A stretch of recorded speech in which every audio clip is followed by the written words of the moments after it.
सध्या पवित्र श्रावण महिना सुरू आहे.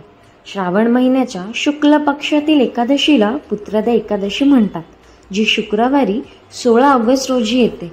या दिवशी भगवान विष्णूच्या पूजेला विशेष महत्त्व प्राप्त होते. त्यामुळे हिंदू धर्मात या एकादशीला काय महत्त्व आहे हे जाणून घेऊयात पौराणिक विद्या अभ्यासक सूरज सदानंद मशेळकर यांच्याकडून.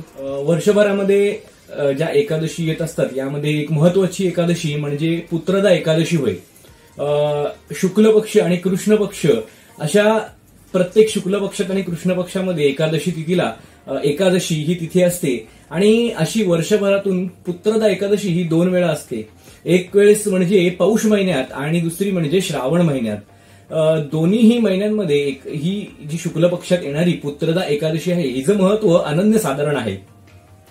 पुत्रदा एकादशीचं व्रत जो मनुष्य करतो त्याला पुत्राची प्राप्ती नक्की होते असं सांगितलं जातं. याची कथा काय आहे नेमकी ही मी आज तुमच्याकडे सांगणार आहे किंवा तुम्हाला सांगणार आहे की काय ह्या एकादशीचं महत्व आहे.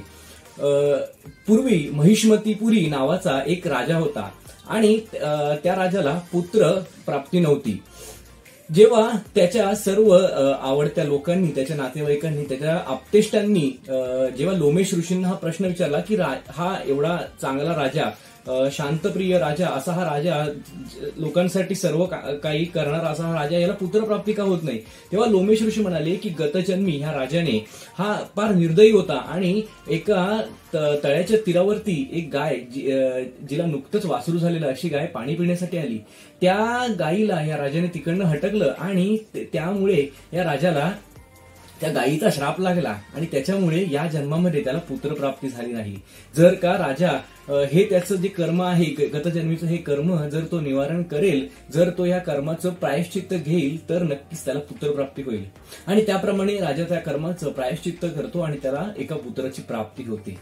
त्यामुळे ही जी तिथी आहे, जी त्या तिथीला ह्या सर्व गोष्टी घडल्या, ती एकादशी तिथी होती.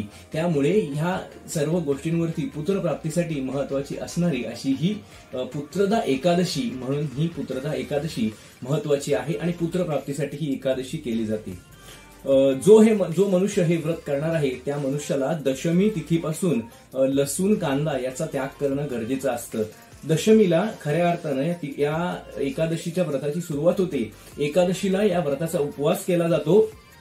फलाहार किंवा जो सकस आणि शुद्ध आहार आहे तो करून तुम्ही उपवास करू शकता. शक्यतो फलाहार करावा, दूध प्राशन करावे, दुधाचा आहार घ्यावा आणि ज्या व्यक्तीने हा उपवास केला आहे त्या व्यक्तीने द्वादशी तिथीला ब्राह्मणांना भोजन दान केल्यानंतरच हा उपवास सोडणं गरजेचं असतं. असं एकंदरीत हे व्रत केलं जातं. या व्रताच्या दिवशी विष्णूची पूजा अर्चा केली जाते आणि